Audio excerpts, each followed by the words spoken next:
अब मैं आपको भारतीय न्याय संहिता बीएनएस की धारा 110 के संबंध में बताता हूँ, वर्णन करता हूँ। आप लोग ध्यानपूर्वक सुने और लाभ उठाएं। भारतीय न्याय संहिता की धारा 110 गैर इरादतन हत्या के प्रयास से संबंधित है।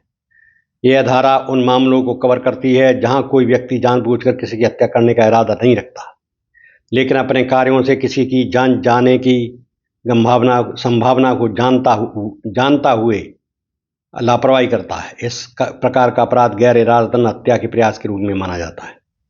इस धारा के तहत यदि कोई व्यक्ति ऐसे कार्य करता है जो किसी अन्य व्यक्ति के लिए खतरनाक हो और जिससे मौत हो सकती हो और उसे यह पता हो और उसे कार से चोट या मृत्यु हो सकती है, तो वह दोषी ठहराया जाता है।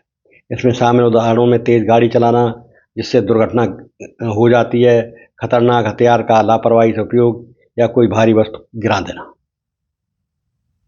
सजा की बात करें तो यदि उक्त कार्य से किसी की मृत्यु हो जाती है तो दोषी को 3 साल तक की कैद और जुर्माना दोनों हो सकता है। यदि मृत्यु नहीं होती है, चोट लगती है, तो भी 7 साल की कैद और जुर्माना दोनों हो सकते हैं। बीएनएस की धारा 110 एक गंभीर अपराध है जिसमें पुलिस तुरंत कार्रवाई कर सकती है और गैर जमानती अपराध भी है, जिसका मतलब है आरोपित को जमानत आसानी से नहीं मिलती। सारांश: धारा 110 गैर इरादतन हत्या के प्रयास को अपराध मानते हुए ऐसे कृत्यों पर सजा का प्रावधान करती है जहां किसी की जान जाने की संभावना हो, भले ही हत्या का इरादा न हो। यह कानून लापरवाही या अविचारशील व्यवहार पर सख्ती से कार्रवाई करता है जिससे किसी व्यक्ति को नुकसान हो सकता है। अब मैं आपको बताता हूं कि धारा 110 के तत्व कौन कौन से हैं। भारतीय न्याय संहिता की धारा 110 के मुख्य तत्व और घटक निम्न प्रकार हैं। नंबर 1 इरादा, इंटेंशन और नॉलेज। अभियुक्त को यह इरादा या ज्ञान होना चाहिए कि उसके कार्यों के कारण किसी की मृत्यु हो सकती है। हालांकि उसका जानबूझकर हत्या करने का इरादा नहीं होना चाहिए, लेकिन उसे यह पता होना चाहिए कि उसके कार्य से कोई हानि या मृत्यु हो सकती है।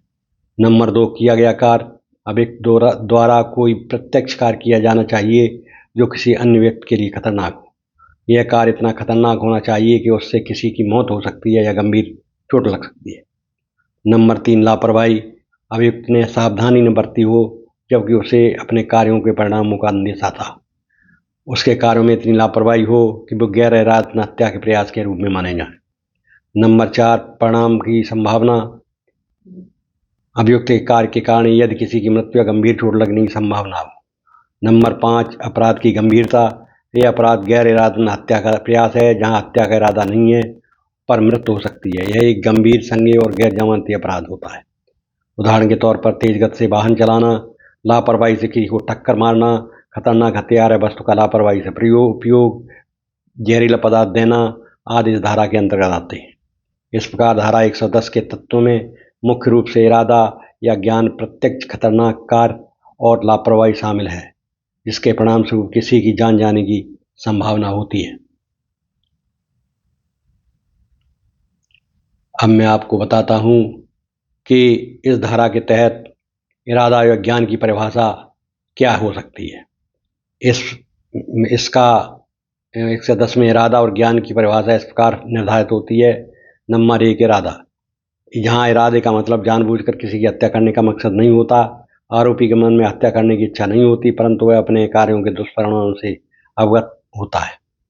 नंबर 2 ज्ञान, नॉलेज, आरोपी को यह पता या ज्ञान होता है कि उसके कार्यों के कारण किसी अन्य व्यक्ति को चोट लग सकती है या उसकी जान जा सकती है।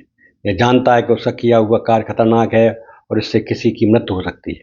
इस धारा में इरादा इसलिए न माना जाता है क्योंकि आरोपी ने सीधे तौर पर हत्या का उद्देश्य नहीं रखा होता, और ज्ञान यह दर्शाता है कि आरोपी को अपने कार्यों के संभावित घातक परिणामों का एहसास था। इसलिए धारा 110 के तहत दोषी साबित होने के लिए यह आवश्यक है कि आरोपी को यह पता हो कि उसका कार्य जानलेवा हो सकता है, भले ही उसका हत्या करने का इरादा न हो। इस प्रकार भारतीय न्याय संहिता की धारा 110 में इरादा और ज्ञान का निर्धारण आरोपी की मानसिक स्थिति के आधार पर किया जाता है तथा उसके पास किसी की हत्या करने का सोच इस इरादा था। केवल परिणामों से जागरूक या लापरवाही कर रहा था, जिसकी वजह से गैर इरादतन हत्या का प्रयास माना जाएगा। अब मैं आपको बताऊंगा कि इरादा तय करने के लिए कोर्ट किन सबूतों को महत्व देता है।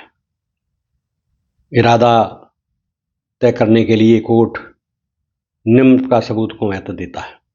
नंबर 1, प्रत्यक्ष साक्ष्य, डायरेक्ट एविडेंस। यह वे सबूत होते हैं जो सीधे आरोपी के इरादे को दर्शाते हैं, जैसे कि आरोपी के द्वारा किया गया बयान, गवाहों की गवाही या घटना के समय की स्थिति। नंबर 2, अप्रत्यक्ष या परोक्ष साक्ष्य, सर्कमस्टांसेस एविडेंस। जब प्रत्यक्ष साक्ष्य उपस्थित नहीं होते हैं तो कोर्ट आरोपी के इरादे को घटनाओं और परिस्थितियों के आधार पर अनुमान लगाता है। उदाहरण के लिए, किस प्रकार से अपराध किया गया, आरोपी को व्यवहार और अन्य संदिग्ध क्रियाएं। नंबर 3, गवाहों की गवाही। गवाह जो आरोपी के व्यवहार, बातचीत या हाव भाव के बारे में बयान देते हैं, वो इरादे का पता लगाने में सहायक होते हैं। नंबर 4, आरोपी के बयानों और कार्यों का विश्लेषण। कोर्ट आरोपी के बयान, अपने बयानों और उससे जुड़े दस्तावेज और उसके क्रियाकलाप पर ध्यान देता है। क्या वो हत्या करने या का परिणाम जान का संकेत देते हैं। नंबर 5, अपराध के साधन और तरीके, जैसे कि इस्तेमाल किए गए हथियार, घटना का तरीका और अन्य तकनीकी फॉरेंसिक साक्ष्य।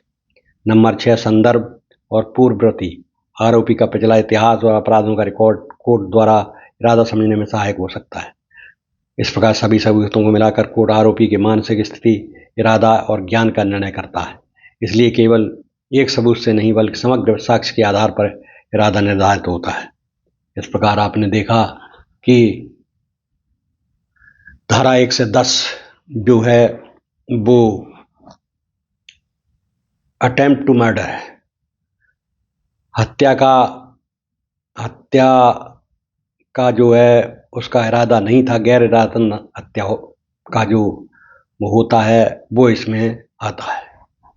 अब मैं अगले वीडियो में आपसे फिर मुलाकात करूंगा। तब तक धन्यवाद।